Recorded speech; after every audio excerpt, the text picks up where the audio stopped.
I'm delighted to see the number of people here. My name is Linda Samuelson. It's got to go up again. That's why I'm here. I'm the tester. Right. If you can't hear, raise your hand. By the way, if someone has trouble seeing, we have a prime. The highest price chair in the audience is right here in the front row. So if you do have trouble with your eyesight and you would like to move, please sit there. Again, I would like to welcome all of you. This is the first time that we, the Grand Rapids Public Library and the Humanities Council, have tried programs in branches, and obviously they're working. We had a program at the Creston branch. They have 12 and a half chairs there, and we had 65 people. So, and that too was on a local history program, so that we do know that local history sells tickets, even if this is a free event. We want to give special credit to the Friends of the West Side Library who provided the free punchkis today. We're glad you're here to help us celebrate Punchki Day. Father Dennis Morrow is a father who we've all come to know and love, but there's another side of him that you don't know, and I do. I won't go too much further than that, except to say, yes, Father Morrow and I got to know each other about 10 years ago when we started writing a book called Gathered at the River. It was a history of churches in Grand Rapids. It was published by the Humanities Council in 1973, and we learned then that Father Dennis Morrow is a walking encyclopedia Britannica and historian when it comes to places and buildings and people in Grand Rapids. And he was instrumental in putting that book together, and he's now been working on a book with us also on a history of neighborhoods in Grand Rapids. And that book will be published in the fall, published by the Humanities Council at the Grand Rapids Public Library. So we hope that you will all be interested in that book also. We want to thank the Public Library for their special interest in programming that has enabled us to arrange this as one of many programs. There is no such thing as quite a free program, and that is we ask for your name, and the reason we do is in order to justify to the library, the Board of Library Commissioners, the Humanities Council, that people are interested in programs and branches. We want to show them that you were here and that we can put more of these on. And if we have other local history programs, we want to be sure to include you in the mailing. When the program is ended, we will break because we know that some people have to move on, but if you want to ask questions, you're willing and anxious to answer them. Is that true? It is true. Okay. Dennis Morrow, historian, priest, chaplain to the fire department, Grand Rapids Fire Department, and the police departments, a man of many talents. Thank you for sharing them with us this afternoon.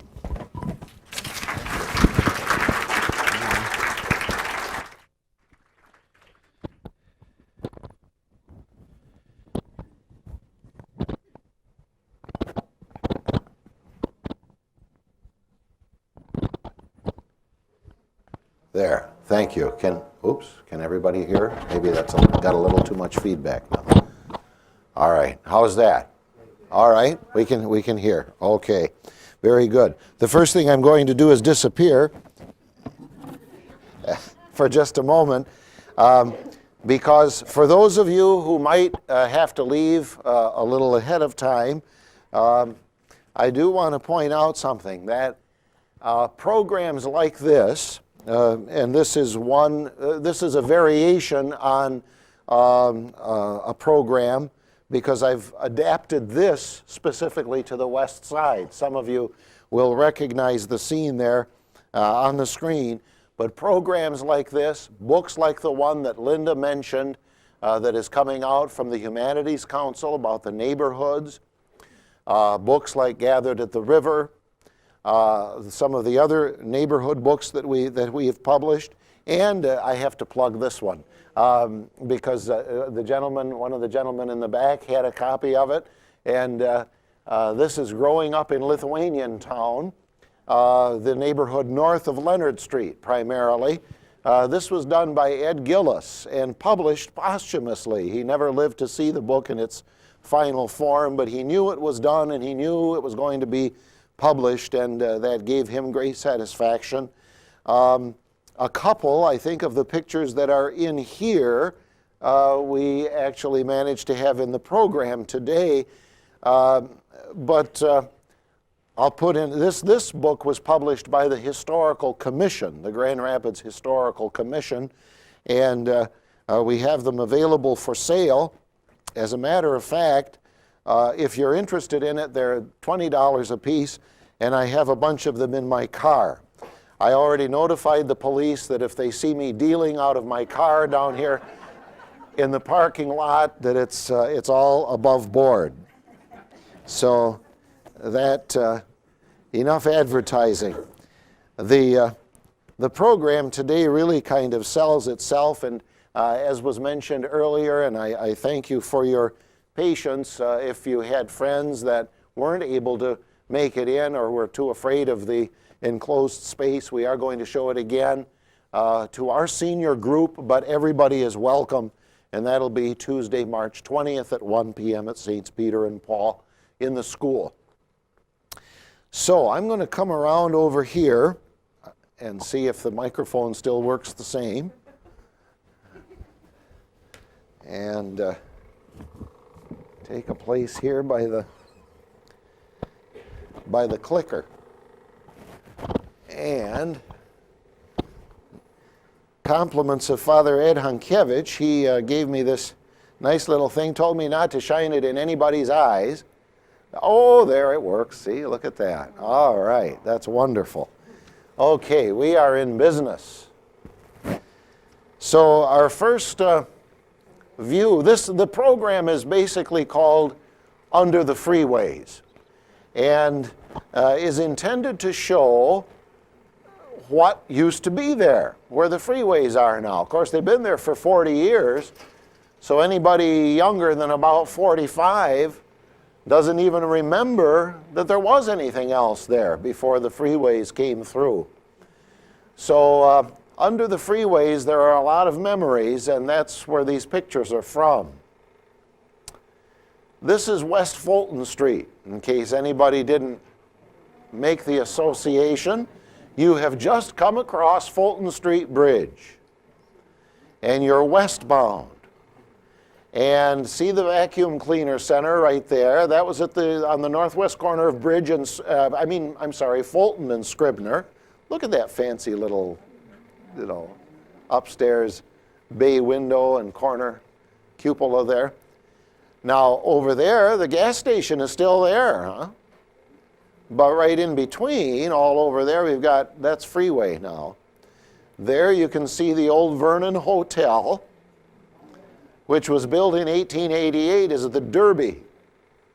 And in its later years, in the 50s especially, and I think even before that, it was operated by the Vry family, V-R-Y, and they operated it as a home for railroad pensioners. And it was a decent old place, decent old building, and those folks all had to find someplace else to move when the State Highway Department bought the property and tore the building down. Crossing Fulton Street right there, you'll see that diagonal line, and that is a portion of the old interurban track.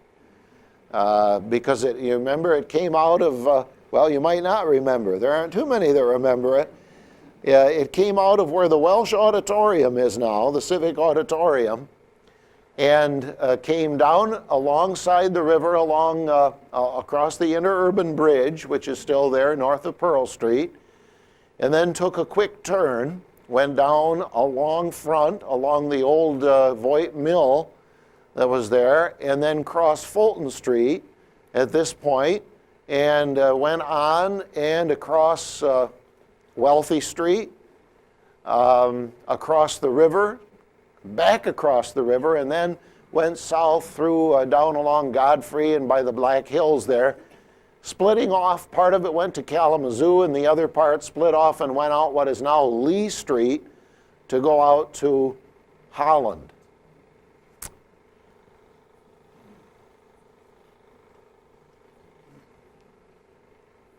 Now, in the background, you can see the old Phoenix Furniture Company right there. That was just torn down a few years ago. And across the street, the old Stowe Davis plant. Now, this picture was taken, no, that's all been torn down for the Grand Valley housing. No. And this picture was taken before they built the overpass. Remember, there was an overpass until just a very few years ago across Fulton Street right there. And the picture was taken before they built that overpass.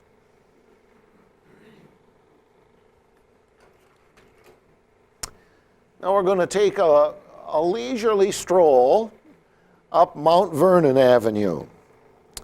And this house was at 112 Mount Vernon. Now already when this picture was taken, you can see that I would call this faded glory. The front porch has come off and apparently was quite nice at one time. There's an interesting little round window hole there so you could see who was coming up to the side door. But a very stately old residence that stood approximately where Pearl Street comes through now. You remember back in the old days, Pearl ended at Front. And you had to make a jog there and go down about half a block to the south to get to Lake Michigan Drive, and then you turned on there. Well, this house was just right at Lake Michigan Drive, just north of Lake Michigan Drive on Mount Vernon.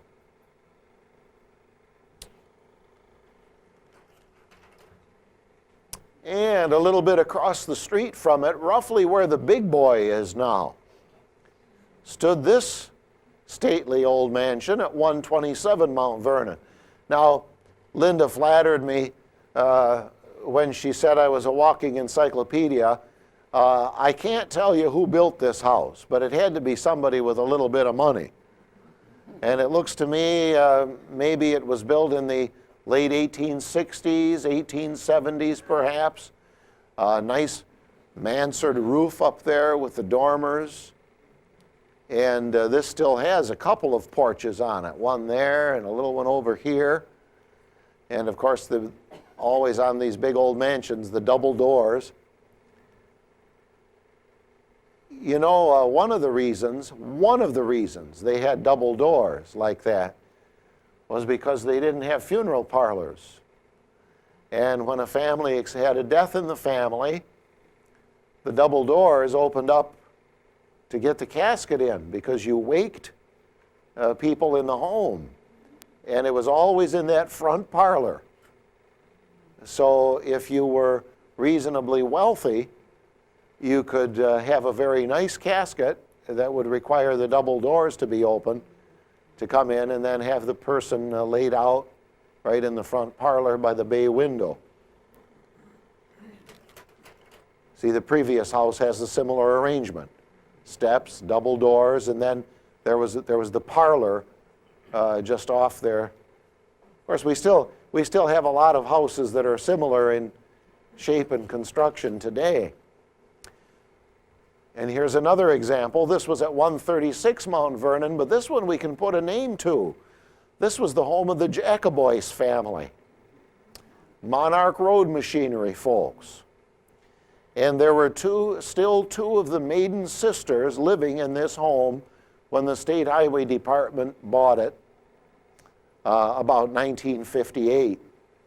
This would have been at the corner of Mount Vernon and Allen Street on the freeway side. So right about where the Pearl Street exit ramp comes off now, there was this nice looking home. And one of our architectural students, when I showed this before, said, look at the little eyebrows over the windows. You'll see those on another house a little bit later on.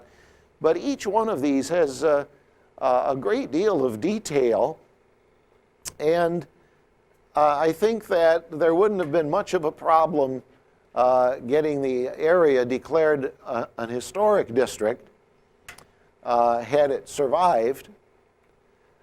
Some of these homes are comparable, certainly, to the ones that we find in Heritage Hill. It's just that the west side was unique compared to the rest of the city in that you had very wealthy people, very well-to-do people living right next door to very modest homes. The employer might live right next door to one of his workers. So those of you who recall, and we'll be going up the streets and looking at some of this, you'll notice some very beautiful and fancy homes, and then some very, very plain and, well, they had become substandard, some of them, by the time they were removed for the freeway and for urban renewal. Let's move on. Well, we're going to go back over a block now. This is over on Scribner. There were 3 of these houses almost exactly alike on Scribner Avenue, just south of Lake Michigan Drive, between Lake Michigan and the railroad tracks. And they were little upstairs, downstairs duplexes, not quite like the ones that are farther up on the west side, but these just happened to be 3 boxy little houses that were dressed up by putting a brick front on them.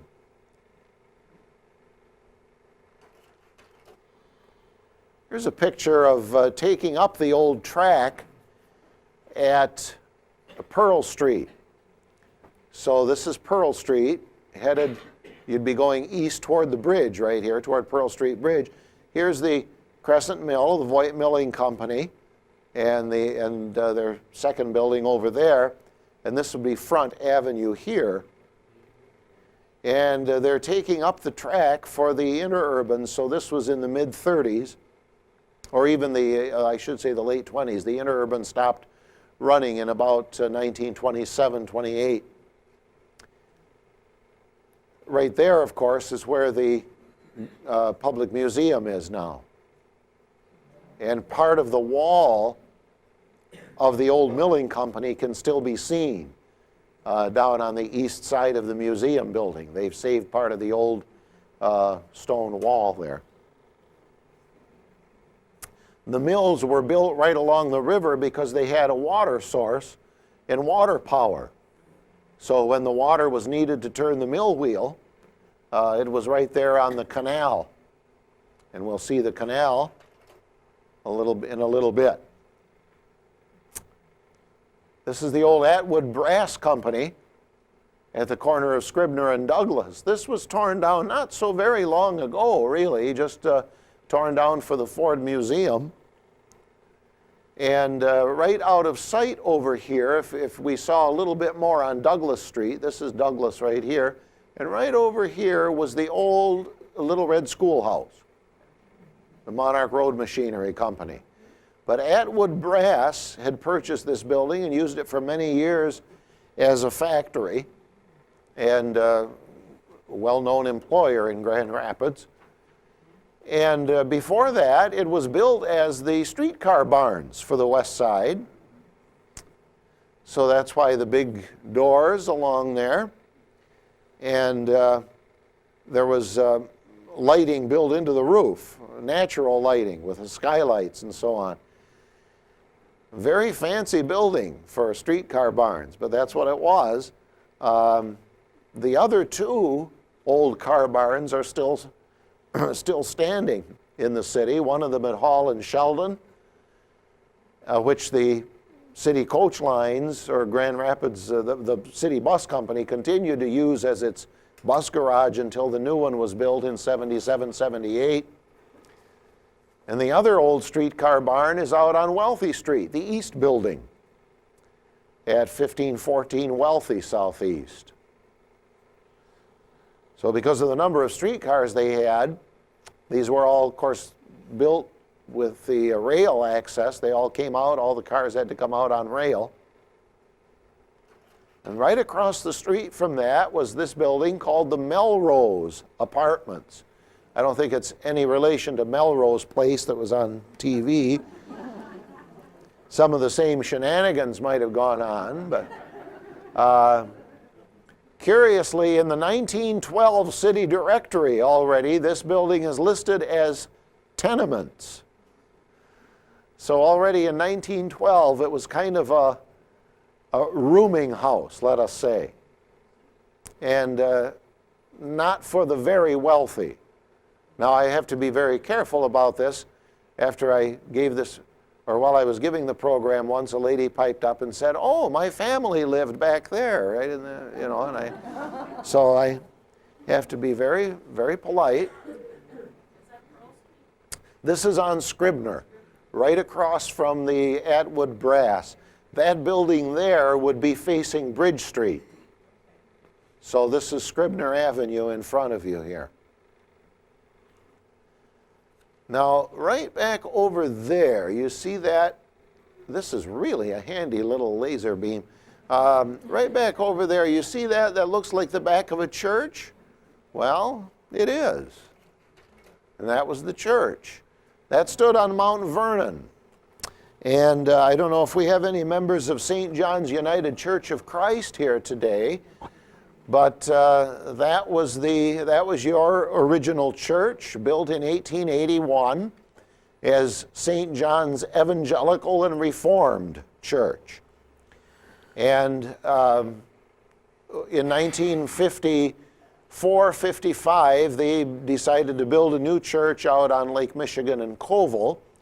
And this building was sold to the Catholic Diocese of Grand Rapids and became the first home for the Latvian Catholics, Our Lady of Aglona Church. And that congregation, when this building was purchased for the Freeway, this is on Mount Vernon now, just south of Bridge Street, and this is on the Freeway side. So all that's there today is the big cement wall, plus the traffic. But when the Highway Department purchased this, then that congregation moved over to what had been the Evangelical Covenant Church, the Swedish Covenant Church over at Broadway and First, right behind St. Mary's. And they still, they are in that building now. So they were in this one only about 5 years. They've been in their present home about 40.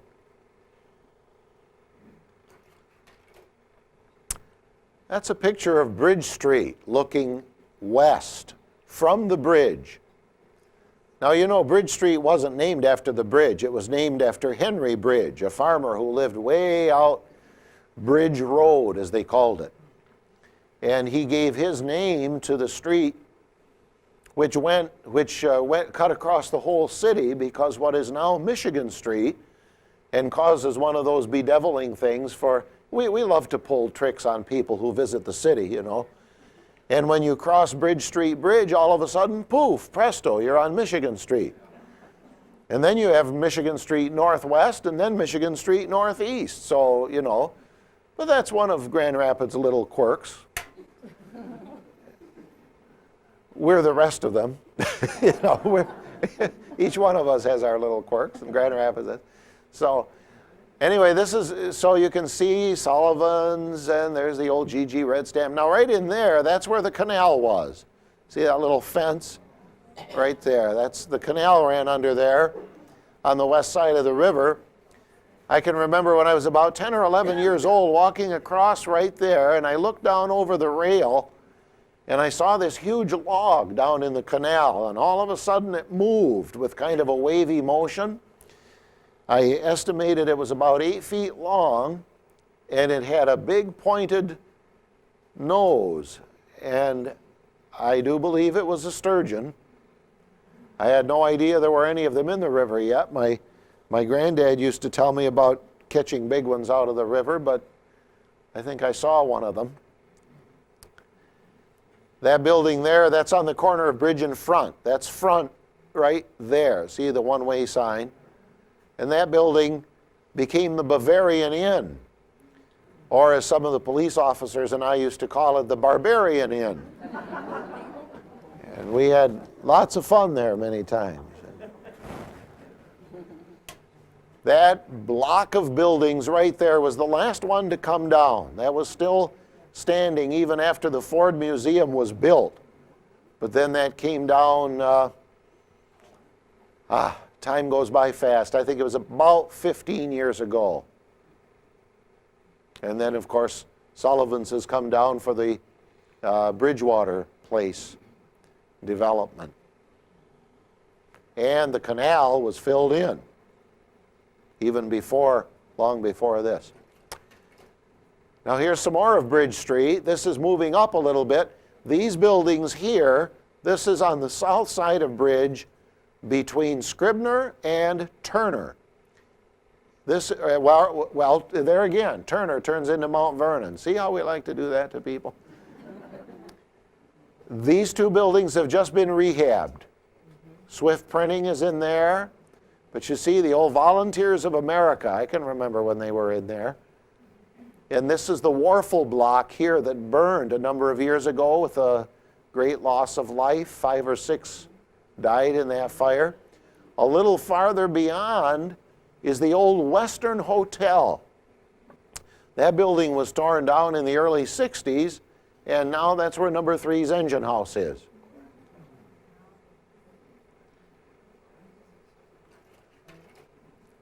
Now, I'm going to do a flip-flop here. Look at this, these buildings right here, and back we go. That's what you're seeing right there. So this one is already coming down for the freeway, of course. But this is an old postcard, about 1915 postcard looking east.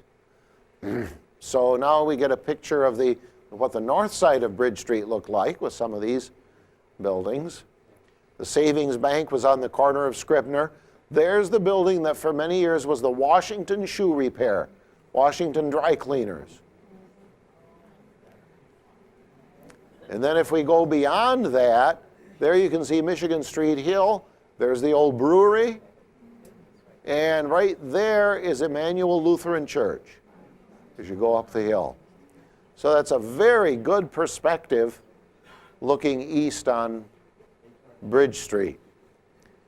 And see, you notice at this time, I said 1915, this is actually earlier. This would be about 1908, maybe even earlier, because the Grand Trunk Depot is not there.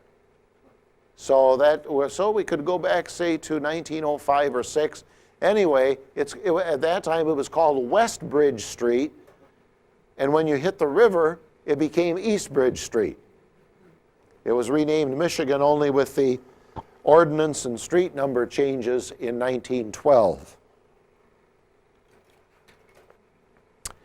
Now we'll get into the neighborhood north of Bridge Street a little bit. This is the old First Presbyterian Church. Started in 1856. This was a big white stuccoed building that stood at the northeast corner of First, which would be right here, facing First Street, and Scribner. Now, unlike churches today, which, you know, if you're going to build a church, my goodness, you've got to look for 20, 30 acres, you've got to plan for parking, you've got to plan all this. This building was on a street corner. There were houses and other buildings, we'll see a couple of them soon, right behind it. And right here was the Haven Bush Steel Company. And the only property the church had was what the building sat on. Now that congregation, when they sold their church there on First Street, the building was by then 100 years old, and they sold it to the highway department. They moved out on West Leonard, what is now the Hilburn Apartments, wound up getting constructed on the site of their new church. Their new church stood for only about 5 years. And then that was torn down in turn, and the apartments were built there. And this congregation then merged with North Park Presbyterian Church. I say that with authority, but I found that out from someone when I was showing the program a couple of months ago, because I had no idea what had happened to that congregation. And they said, oh yeah, joined and merged with North Park. So We constantly find out new things. That's a picture that is in here, not because St. Mary's is gone, at least the last I looked it was there just a few minutes ago. The school, of course, has been gone for about a year. But the picture is unique because you can't get that picture anymore. The freeway is sitting right there, so you can't get this perspective and see the nice clean lines and so on of the church. It's also interesting because you see what's really under the freeway at First Street. It's the big sewer pipe here. So there was a window of opportunity when this picture was taken. This picture was taken, and I'm going to give him credit, by Bill Drucke of the Drucke Games Company. When the West Side started to get torn down, Bill went around and he passed away just within the last year. And he went around and started taking pictures all over the area, and got some very nice ones. We've got a couple others in this collection. This is Scribner just north of Bridge Street, and that's the old Breen's delivery service. This is the block just north of Bridge, going up to First Street. And see, look at the nice brick street.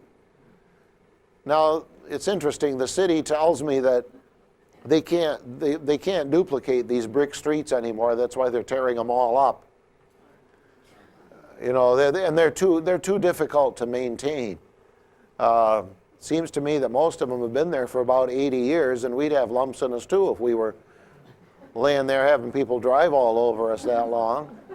You know, so it seems to me brick is a pretty good pavement. But anyway, we'll stay away from politics here a little bit. That's the tower of 2nd Street Methodist, and we'll see it shortly. St. Mary's Tower is hidden by the building. It would be right behind here. No potholes in those bricks, that's right.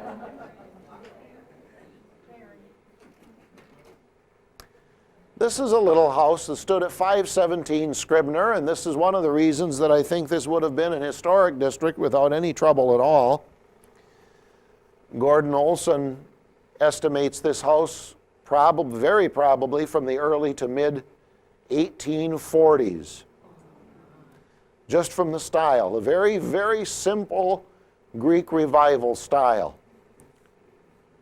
And nothing pretentious about it, but very clearly an old house. This was on the west side of Scribner between 1st and 2nd. And once again, that's the tower of 2nd Street Methodist in the background. How do you know that's 2nd Street Methodist and not St. Mary's? The clock right there. There's a clock up in their tower, and we'll see that shortly too. Right across the street from that house was this nice old building sandwiched between two houses that were built later, obviously. And that nice old building for many years was the West Side Ladies Literary Society. Anybody here a member of that? Yeah. Oh, look at there. All right. Yeah. I believe that when the organization went out of existence, they gave their minutes and their records to the public library because the records are there now. When they moved from this building, and this is one of the reasons another reason the area would have been an historic district, because this building was built in 1859 as number 3's engine house. It was a fire station. And so you see the door there, and the equipment could have come out. It was recessed from the street so they would have room to work on their equipment out front. And then the upstairs serving as a dormitory and so on, at least in its later years, because when they started, of course, when they built this fire hall, the fire laddies were all a volunteer company. Captain Charles Belknap worked out of this building, out of this station. He was its captain for a while. There, the number 3 could still be seen right above the door, right there. That remained as long as the building did. And then finally, when the building was torn down by the Highway Department, the West Side Ladies Literary Society moved into a little building over at the corner of Sibley and Indiana. And there is still a little nameplate on the door that names that building, but they are no longer there. Now the number 3's engine house, of course, was replaced by this building later. We just took a picture, or had a picture. These 2 pictures, or 3, are from the State Highway Department files. I went to Lansing trying to find more pictures of buildings. You know, it's a very sad thing. I'm going to make my little political commentary here. It's not really political, it's just a sad commentary. I was on the Historical Commission back in the early 80s, and I happened to ask at one of the meetings, I said, does anybody know where would we go to find pictures of old Front Avenue, Scribner Avenue, Turner? Where would one go to see these? Nobody knew. So I started digging around, went to the city assessor's office. They had thrown out all of their photos as the buildings came down. Can you believe it? And with very purposefully, because thank goodness for Bob Barber, who used to work in the city assessor's office, he squirreled some of them away. He pulled them out of waste baskets, and one of his co-workers told me he was ordered by his boss to stop doing that. They were all to be destroyed. You know, for what purpose, I have no idea. I would have been glad to take them in my basement, even as a kid, you know. I mean, but, so, anyway, but that's not the end of it. Then I went to the Grand Rapids Press. And when they moved from their old building at Fulton and Sheldon back in 1964, they threw their whole photograph collection away. Negatives and all. So even if you go to the press library today, you won't be able to find anything. If you find anything at all, you won't find anything earlier than that. I went to the Grand Rapids Real Estate Board, and 4 years before I got there, they had thrown all of their real estate listing cards away. So finally I came upon George Miller and Chip Perschbacher, 2 realtors in town, both of whom had very extensive collections and both of whom have since donated their entire collections of real estate listing cards to the public library. But these happened to be from the State Highway Department. I drove all the way to Lansing trying to find still more pictures. And this is the only picture we have of this building, which was just an old tenement built right alongside number 3's engine house at the corner of Front and 2nd. That's the building that replaced the one that we saw a couple pictures ago. Built in 1887, and it's got a special meaning for me. My dad drove the aerial truck that came out of that door right there. That was the only door that it would fit in because it was 65 feet long. So when they backed that aerial truck in there, it went almost all the way to the back of the building. Right behind it is a church that we'll see again in just a moment. This was a very large engine house.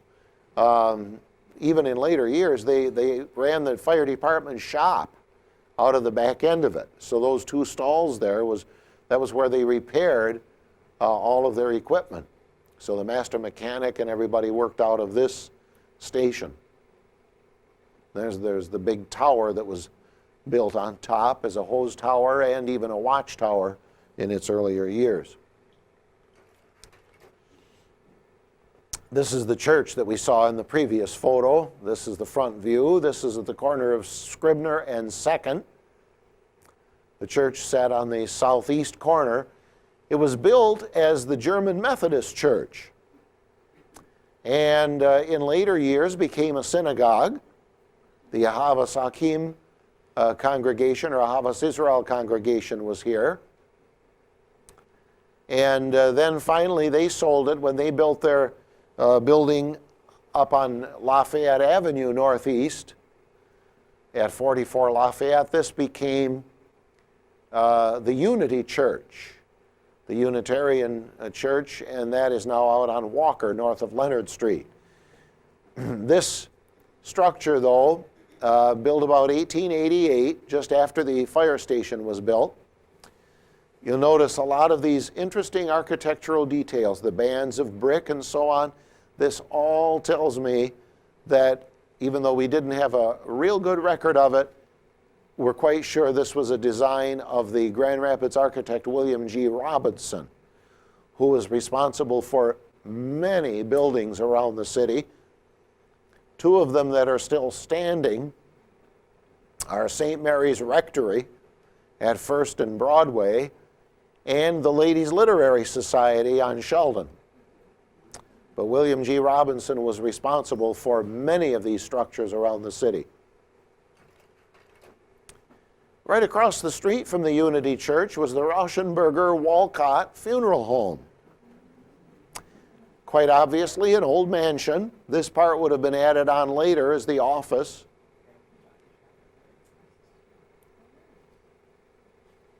And then so a nice old mansion right at the corner of Scribner and 2nd.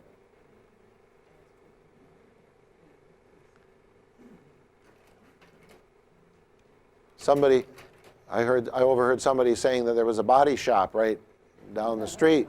This was kind of a body shop too, but so now we're back to the corner of 2nd and Front. This very interesting house was built out of river limestone, and there's a story about that which I'll tell you as soon as I tap my buddy John Kemsitskas on the shoulder here and get a swig of my water bottle. Ebenezer Anderson built this house.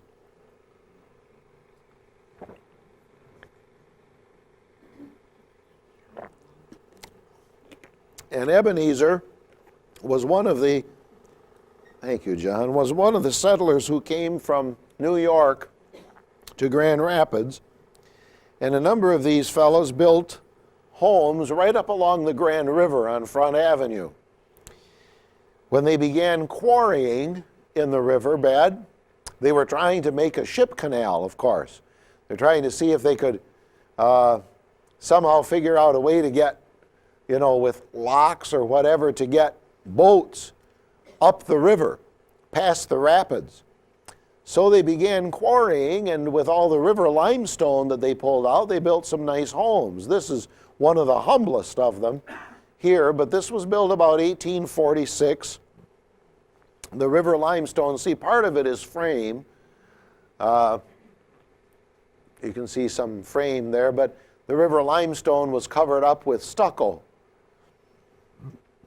much like St. Mark's Church downtown. You remember St. Mark's didn't always look as pretty as it does now. For many years it was covered up with stucco like this, and it was kind of gray and dingy looking, and only maybe 30 years ago they took all of that stucco off and put it back to its river limestone appearance. We'll see a couple of the other houses too dating from this. This house is interesting because Mr. Anderson's daughter operated the first public library in Grand Rapids out of the upstairs. So that's where the public library got its start.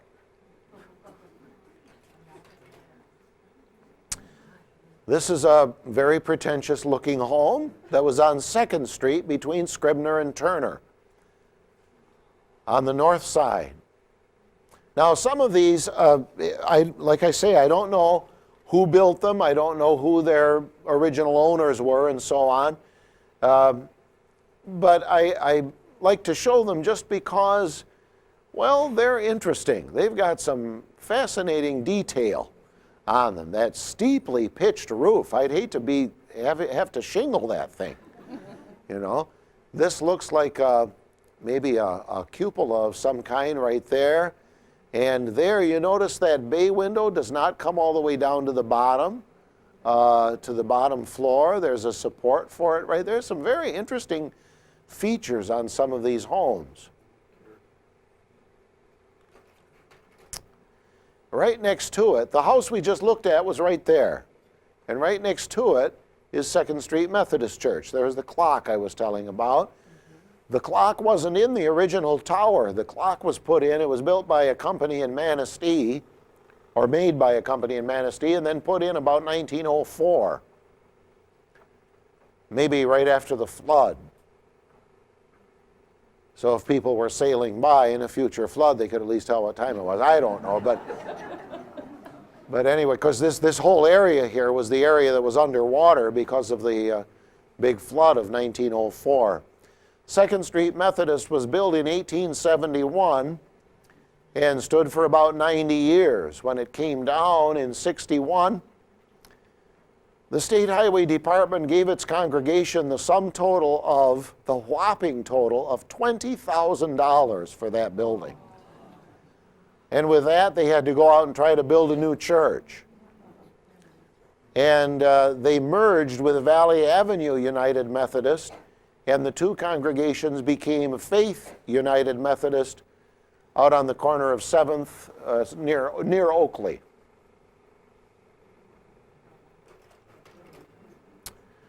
This is another large home up on Front Avenue, heading north from 2nd Street just before you get to 3rd. Nothing particularly significant except the stone pillars on the porch and so on. Some of this, it's hard to tell what might have been add-ons over the years, you know. But it's, as you can see, it's a very large house and was certainly apartments in its later years. Look at the word. This tells you what it is right there. The Casino Club at the corner of Scribner and 3rd. This is Scribner here in front and 3rd Street on the side. Now this too, I believe, was a William G. Robinson design because of the bands of brick. He loved to do stuff with decorative brick. So you see that red brick here and there in the design of the building. The archways over the windows. The Casino Club was a social club made up of people primarily from St. Mary's Church. It was had German origins. And when this building was purchased for the Freeway, the Casino Club moved up to its present headquarters up on Salerno Drive near Plainfield and Elmdale. Right in back of the Casino Club on 3rd Street, again, a very humble house, but brick. Nice little round attic window up there. The double doors and the parlor, like we've noticed before. And here somebody had tried to make a nice screened-in porch.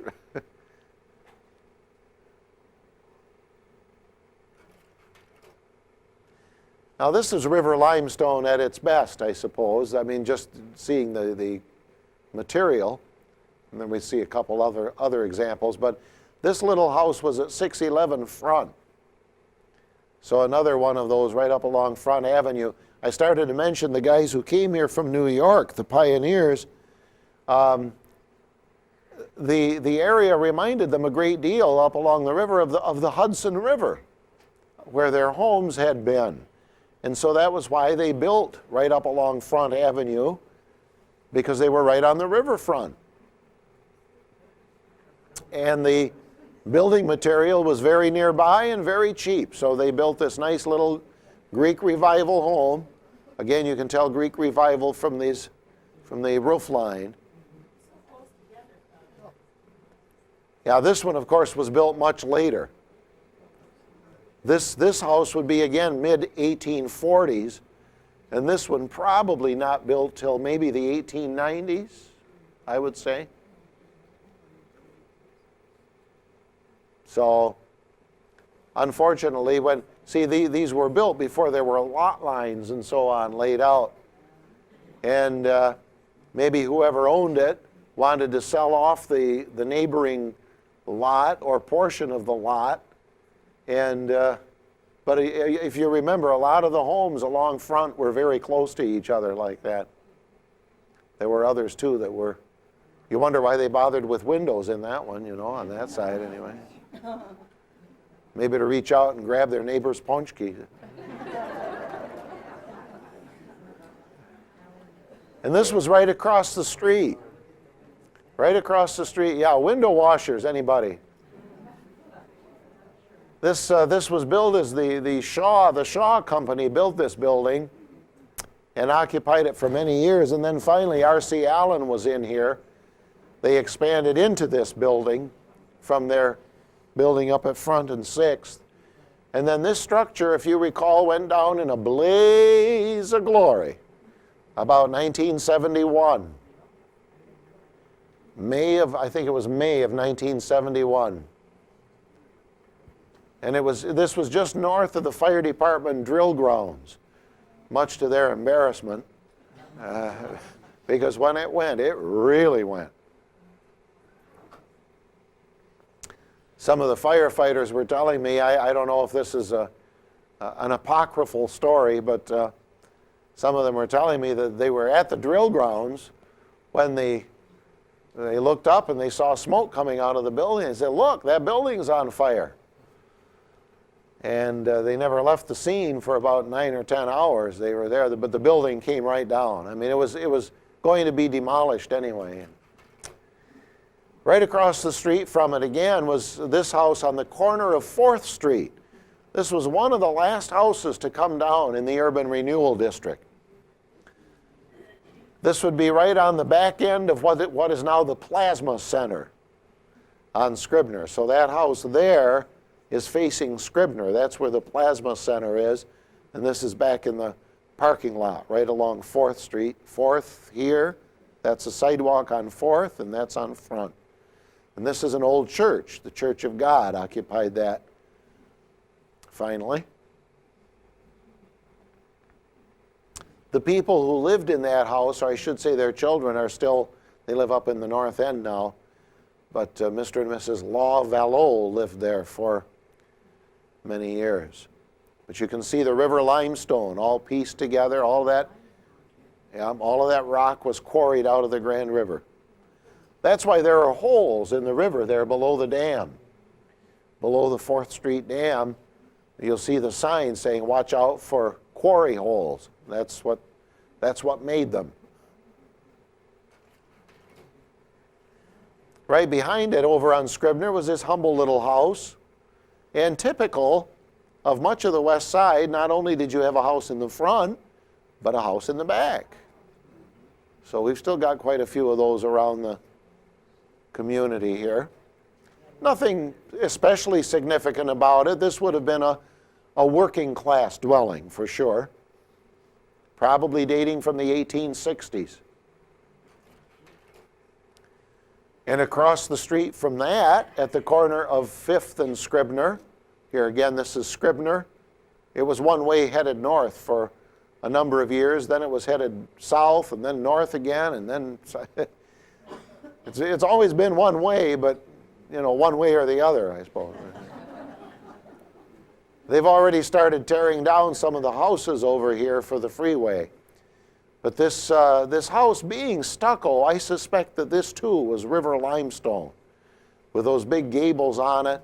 It kind of looks like it was built back in the 1850s or 60s. There was a man who lived here back in the 30s and 40s who used to teach violin. This very stately home was the Boardman noble residence. He built it in 1847. This was at 6. Let me find my 650. What was it? Well, this one was at 5th and Front. Yeah, and the number was 647 Front, I believe. Let me find my.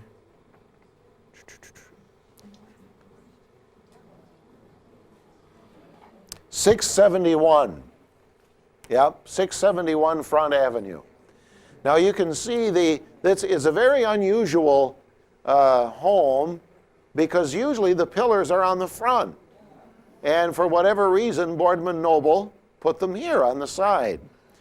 you can see the blocks of river limestone underneath the stucco. It was just a very thin stucco veneer, and you can see in there some of the block work, but that was all built out of river limestone. Very impressive home.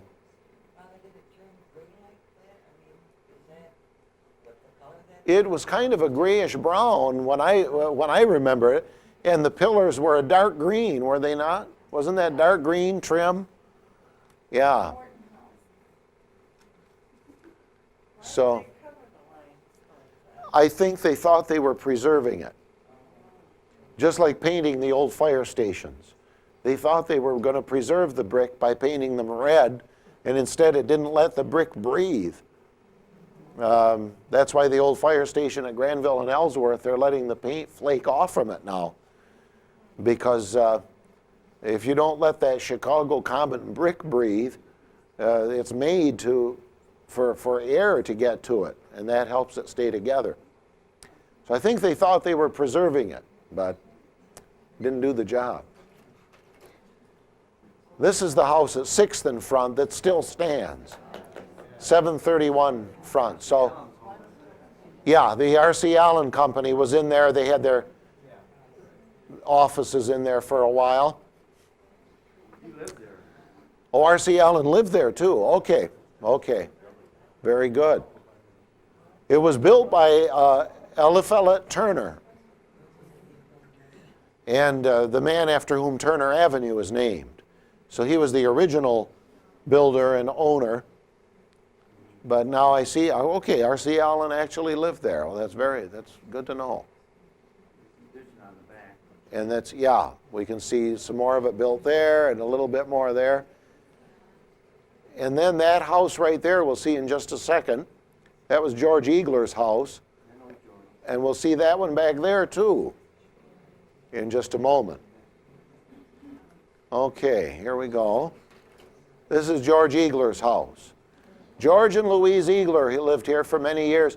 Look at all the windows in that place. Louise must have loved to wash windows. She was a very nice, they were a wonderful couple. George worked for the Old Kent Bank for years and years and years.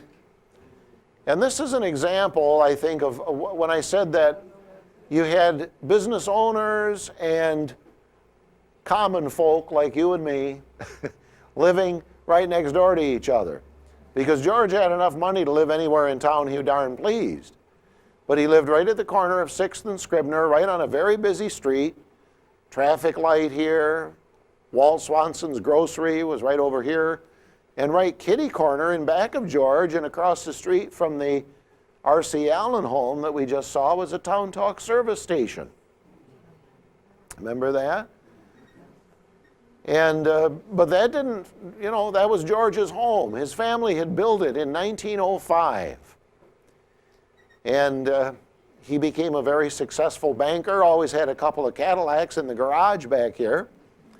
And it was a heated garage, may I add.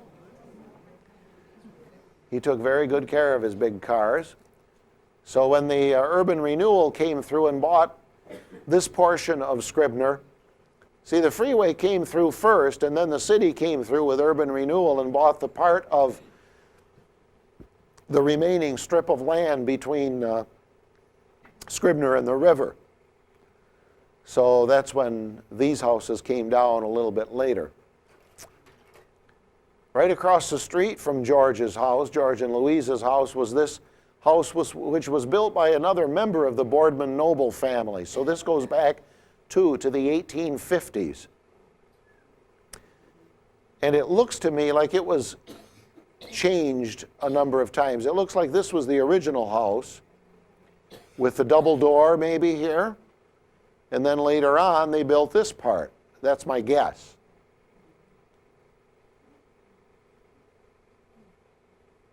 See, the freeway was already coming through. Houses across 6th Street here were already gone. And this is a State Highway Department photo. We don't have any other good picture of this house. I have to put in a pitch for this. You know, programs like this, books like the one I showed you, none of these would be possible if you didn't go home and scour through your attic and find pictures. So if you ever lived in any of these homes or knew somebody who did, tell them to start looking, see if they can find some pictures, because we'll be glad to duplicate them. You can get them back, but we can put them in future shows like this and show people what stood where these were. That's one of the things that we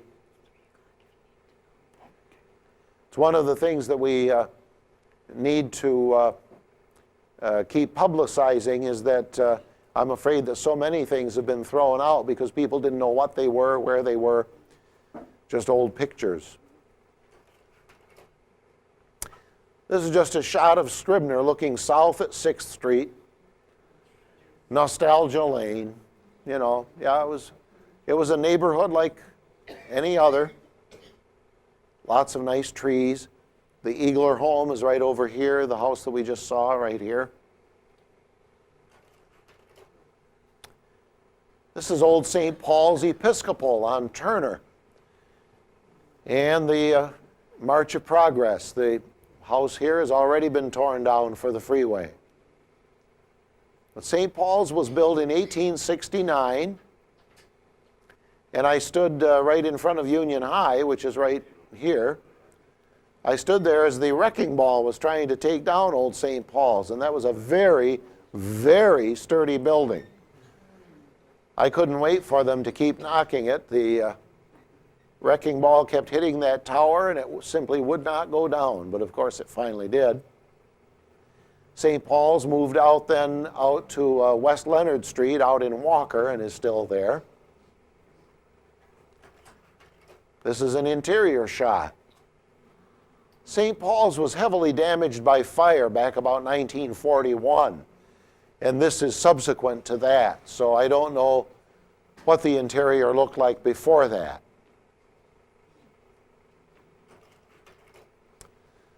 And up the street on Turner was this factory stood kitty corner from Union High. And this for many years was the Sempre Giovane Company. They had this, it was a cosmetics factory, Sempre Giovane, always young. And they had not only this building, but the one right behind it, which was a little less pretentious, Sempre Giovane, 341 4th Street. I have a hunch that this building might have been built as an apartment house because it was older than the factory that you just saw. And then they were attached to each other in later years. But that was characteristic of the West Side, and still is of a great deal of it. You had houses right next to factories. People couldn't afford to be traveling all over town to go to work. So they you know, it wasn't undesirable to live right next door to where you had to go to work. You could go home and spank the kids if you had to, you know. This was on Turner, up north, just north of where we have been, and probably the home of one of the business owners originally. This is on Turner between 4th and 5th. Someday I'm going to take part of my vacation and go look up and try to figure out when some of these were built and who built them. That's going to take a lot of digging because there's no good cross index back in the old city directories before 1910. See the little number up in the corner? This is one of the old real estate photos. So the only reason we have these are because realtors like George Miller and Chip Perschbacher saved their listing files. Unfortunately, if the house never came up for sale, we don't have a picture of it. So, because the city assessor, of course, had all of them. You know, every building in the city was photographed by the WPA during about 1936-37. Every building in the city. And they threw them all out, all the pictures as the buildings were torn down. This was the Nachtigal Residence at the corner of Turner and 6th, 730 Turner Avenue. This was on the southeast corner.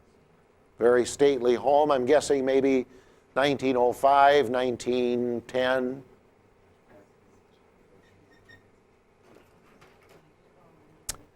And just not especially notable for its architecture, yeah, because I just wanted to throw in a couple of other homes too. But this was the home for many years of an Armenian family, the Kirchens. This was on Scribner, 764 Scribner, and the Kirchens lived here, or part of the Kirchen family. A fair number of Armenians came to the city as a result of the genocide that was taking place in the Turkish Empire back in the mid-teens. And so when they settled here, once again you can see this is a real estate photo, when urban renewal came through and took their house, they moved up in the East End and lived on Hope after that for a number of years. But when the Armenians came to town, they were welcomed by not only by St. Mary's, but also by St. Paul's Episcopal. So we have a rather interesting situation. St. Paul's is probably the only Episcopal church in the country, maybe in the world, that has such a number of Armenian names on its parish registry. But they settled in the neighborhood and were welcomed by the church. A very unpretentious little flat. This happened to be at in the 700 block of Front between 6th and 8th. I've got a picture of it just because it's such a nice, clear picture. And it was taken by the people who put the siding on it. It's in the Robinson collection in the public library. So, but they were very proud of their work. So, and this one is not a pretentious house by any means, but this was our house, and I had to throw it in here. This was the residence of the Tursky family from 1919 until 1961. My great-grandparents both died in that house. And my mother and her family, they were raised upstairs. Great-grandparents lived downstairs, and after my mom and dad got married, they lived in the house next door, and that's where I grew up. So we were right next door to each other. We had a pulley that ran between the back porch of our house and the side porch, right back in there, and the side upstairs porch of this house. So if we needed to pass a cup of sugar or whatever else, you know, we could go out on the pulley up on the porch, and it was too far. We were upstairs. We had enough, and so were they, see. So we didn't want to bother anybody. So right behind it, this was kind of the United Nations, you know, because we were the only Lithuanian family around. There were Polish people living right in back of us, Jeszonek, Jeskis, Pete Jeski and his wife. A Hungarian couple lived behind them. We had a German couple, the Plunes, who lived right across the street. Hosts, another German family up the street farther. But it was quite a conglomeration of peoples. And until the day the house was torn down, that house never had a bathtub and no hot running water. And they didn't add it on the day it was torn down either. I mean, they didn't bother. So that's the old grocery store that was up on the corner of 8th and Scribner. This is 8th Street here and Scribner here. And it seems to me to have been two buildings originally, and then they built a common front on it. But that was our grocery. You know, even I think when I was 4 or 5 years old, staying with Grandma during the day while my folks worked, she would say, run down to the grocery store and get this or that, you know. Give me a quarter or half a dollar, and I'd run across the street. People used to do that in those days, you know, with all the mom and pop groceries. You nickel and dimed them, you know. You not only did you didn't shop for a week, you shopped for tonight. Because refrigeration wasn't, you know, that was at a premium. The ice boxes were small. So you didn't have a lot of room to store stuff. So you had to have neighborhood stores all over, convenience.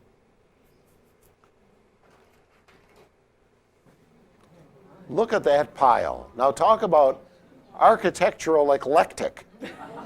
Woo! But we had a view of this house from our back porch.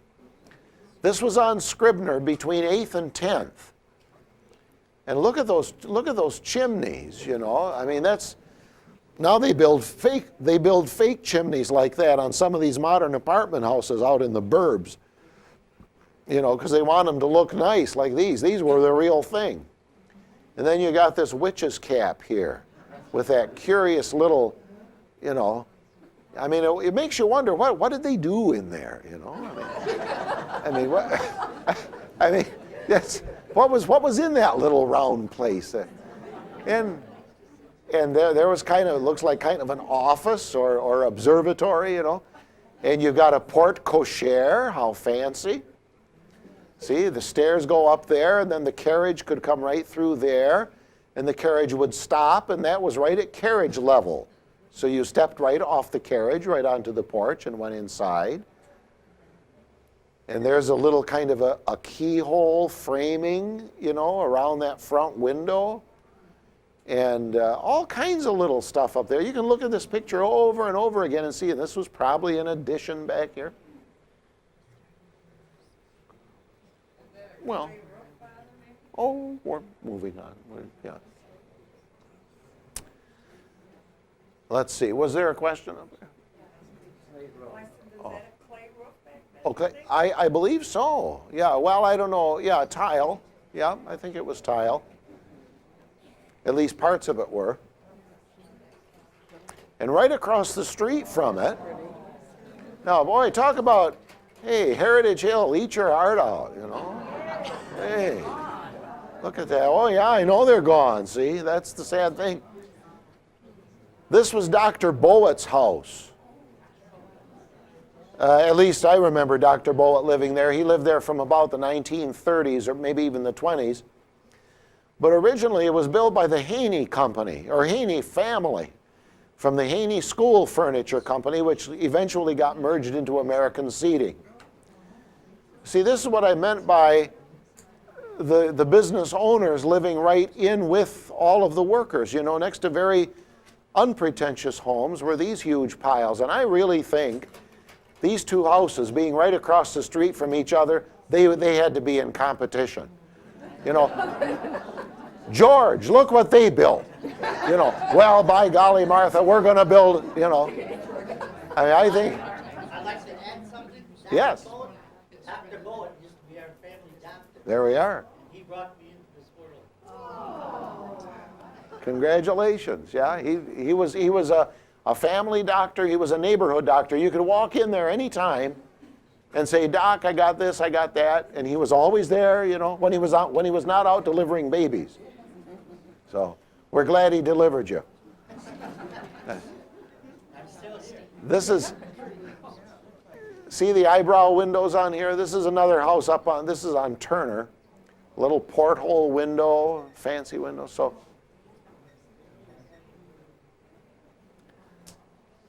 Linda tells me we're starting to lose people back here, and I'm sorry about that. I thought it was getting a little cooler. All my hot air was building up. So when the door opened, it let some out. Yeah, in a moment, John, thank you. We'll try to move along here. This is the old Christian Reformed Church on Scribner, a little wooden building right up next to the street. And you can see the house for the parson, the minister, was set way back, probably to cut out some of the street noise. That was originally built for the Children of Zion, a congregation with a history that I'm not going to go into. Interesting history, though. That was built in 1881, that old church. So it was about 80 years old when they tore it down. This Gingerbread Cottage, another river limestone house. This was at the corner of Front and 10th. And for many years was occupied by Judge Holcomb and his family. His daughter, Mrs. Marie Fitzpatrick, lived up on Bridge Street Hill.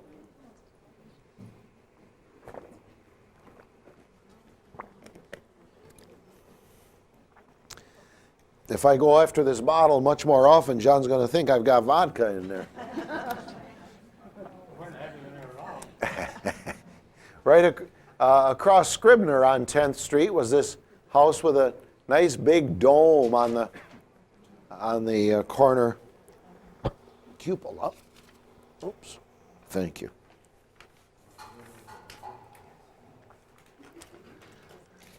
And kitty corner from that, another large home, thank you. At the corner of 10th and Scribner, nice big conservatory here, kind of a sun porch. Now we're going to see a couple houses on front, 3 of them to be exact, right in a row, just north of 10th Street. And each one of them has some very interesting architectural details. The little pillars there on that porch, a lot of shingling. And this one, some interesting peaks and valleys there. And the one just north of it, a very nice home. The amount of shingling on here makes me think that this very possibly was built by Sidney Osgood. His own home on Logan, southeast, resembles this somewhat in its detail. This sweeping curve around here, around that dormer, and there also just some very interesting details. And those were on the river side of Front Avenue. So they originally, their yards would have gone all the way back to the river.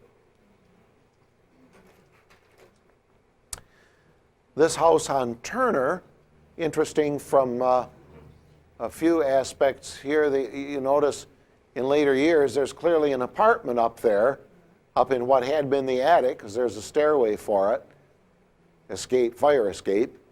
This interesting window here, built like so, and a keyhole window over here.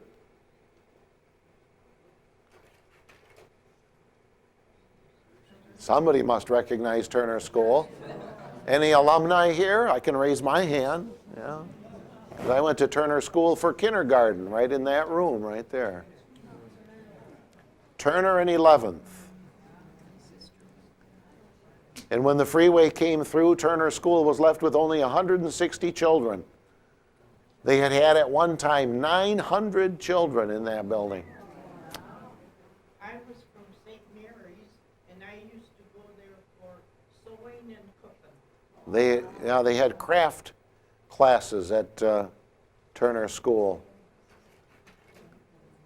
This was the old First Netherlands Reformed Church up on Turner. Interesting, this church was built in 1908 on the site of the original Turner School. The one that you just saw was built in about 1889, but the original Turner School stood on this lot, and the church bought it when the previous school, or the new school, was built. And then this is a Daverman building. The Daverman Company architects built this about 1908. When the freeway took it, the congregation moved out on Koval, where they still are located. If anybody knows anyone from that congregation and they have a better picture of this church, oh, wonderful. If they have a better picture of this church, we'd love to copy it for the library, because this is the best we could do. This is taken out of the newspaper. Not from the press either. This is from my scrapbook. So that's the only picture that I have seen of that church. Just a house on Scribner at 1122 Scribner. The interesting detail, the 3 little awnings up there, triplets. This was on Turner, just south of Leonard. Just going to run through these kind of quickly. They're just to show you some of the old neighborhoods, some of the homes that we have. Ah, there we are. Look at there. Look at there. That's why I think that might be your grandma back there. Yeah. Leonard Street Market. This is looking north from Leonard Street. The river is over here. And then this is Front Avenue over here. That house, for instance, there would be on Front. So this is between Front and the river. And that's one of the houses that was up there on Front with the market surrounding it. The market went all around these 3 or 4 houses that stood there. Ah, there we are. The Royal Theater. We all remember that theater. 10 cents. 10 cents. Some remember when it was a nickel. Now this was on the north side of, and I'm sorry, the south side of Leonard Street, between Front and Scribner. This picture was taken in 1947, just before the North End Dairy was built, adjoining this building. You remember, for about 10 years or so, the North End Dairy Bar was right there. So many pleasant afternoon and evenings were spent in that building by me, by yours truly included. And going down Leonard Street to the west, this is the corner of Leonard and Scribner. There's the Atlas Cleaners in that big boxy building right there. That clearly had been covered over with the what we call West Side brick. that brown brick siding that covered nearly the whole west side at one time. Yeah, the west side got a good case of shingles back then.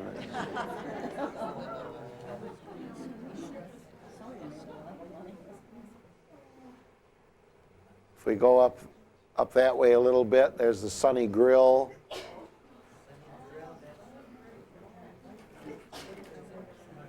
This church was on the northeast corner of Turner and Crosby, the first Wesleyan church. Built in 1874. Now, there aren't any of these around, of course, anymore. Ed Gillis counted about 75 of these on the west side, these upstairs, downstairs. This one was on Scribner. This one isn't there anymore, but there's a lot of others, all done from the same pattern, I think. This house, very interesting old mansion, brick, nice big porch. This was right behind Johnny Brand's, what is now Johnny Brand's restaurant. See the address is 1215 Turner. It's right in, the back door of Brand's would be right here. So that's all parking lot now. This house stood at the northeast corner of Turner and Webster and was only built in 1926, so it was only about 35 years old when it came down for the freeway. And when I said that the rich and the poor and everybody in between lived in the neighborhood, to the north of this, up towards Richmond, lived none other than Frank McKay of McKay Tower fame. And then, now the Lithuanians called this area, this was out north of Ann Street, and the Lithuanians called this area, some of them called it, Žiurkių kaimas. And yeah, because it meant Rats Village. There was kind of a unfortunate expression, and my apologies to anybody whose families lived out there. But I mean, this was Freddy's Hamburgs out at, I think, 1905. This is owned by Haviland Company now. So that's where we're looking at. The Turner dump was right across the street. And if you remember way back when, the gypsies camped there. And the streets in back of it, Sterling and Will and Edwin, some of the homes were a little bit down at the mouth. The city never took very good care of the streets, and that was one of the reasons they called it Rats Village, because the streets were unpaved, and they were just rutted potholes, much like our streets today. Well, never mind. Anyway. This house, now we're getting to the end here. This is on 2nd Street at Lexington. Just a big old rooming house. These houses in back of it, back there, would be on Lexington Avenue north of 2nd, so on the freeway side. There now, somebody remember that. Play bingo. The State Theater was on the corner of 2nd and Stocking. So right over here is the Click bowling alley.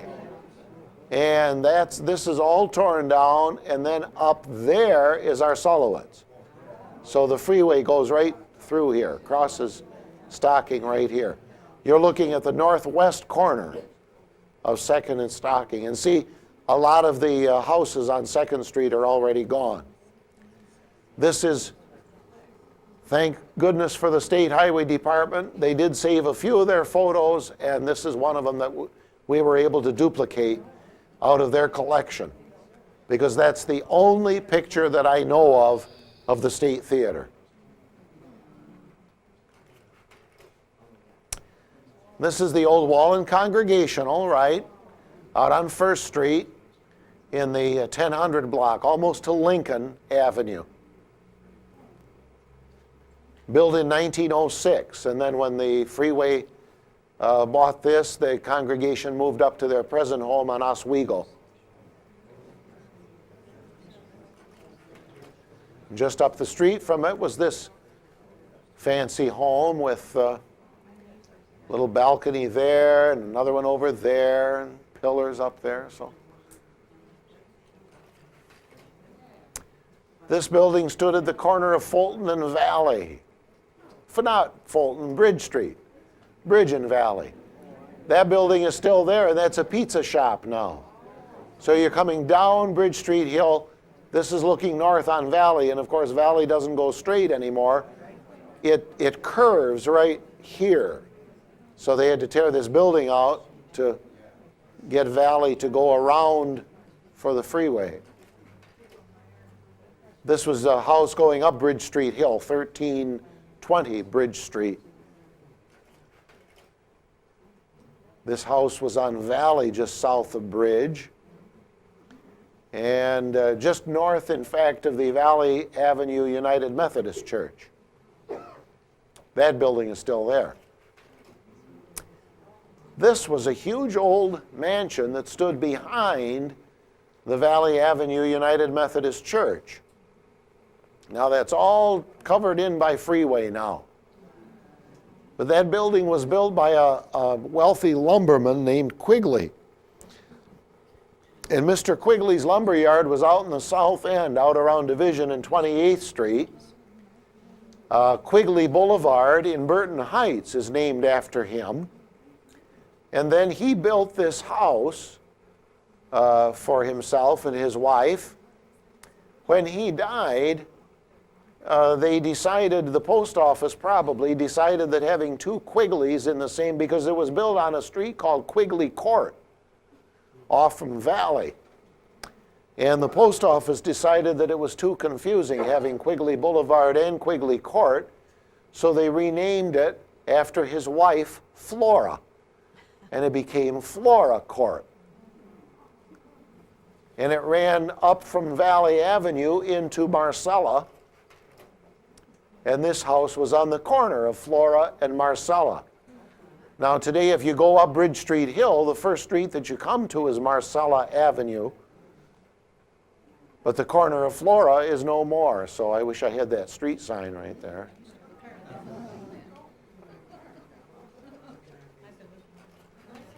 And now we're up the hill. This is the old Scott family farm homestead. Scott Avenue up on Bridge Street Hill is named after the Scott family, and this was their family home. The house was torn down, and so was the barn, but now, and I suspect it might have been torn down because of what they were afraid of, the instability of the hill when they were digging for the freeway down below. down in back, down there. So they tore that house down, but now that the hill is stabilized and the freeway has been there for 40 years, they built new housing up there again. And we have come to the end of Under the Freeway. Pardon? There were, yeah, the number of houses torn down for the freeway, the number of buildings, I don't know houses in particular, but the number of buildings goes into like 800 or 900. You know, so thousands of people were displaced. Yeah. And there were a number of houses that were moved, and then you're right, that was on Sunset. The last house was on Sunset. It was the Scott family home, but it was on Sunset. A total of about, there were 8 churches taken down for the north-south freeway for 131, and 1 or 2 Wallen Congregational and maybe 1 or 2 others, smaller churches for the east-west freeway. But when I started looking into this, it occurred to me that none of the Catholic churches were taken down. And I started looking through the archives to try to find out if there was any skullduggery. You know, I mean, some little underhanded agreement, you know. Actually, what I decided must have taken place, none of the schools were taken down, public or private. So there were no schools that were removed, because I think the State Highway Department figured they could give replacement value to a church, but they couldn't replace a school. They weren't going to get into spending the money to replace a school. So the Catholic churches all had schools, so they skirted St. Isidore's, St. Mary's, St. Adalbert's, St. James, you know, weaved the way through to get between the schools, because Turner School wasn't taken either. The only school that they did take down was the Hastings Street Christian School up on the hill. But that was a very small building, and I think they were getting ready probably to move anyway.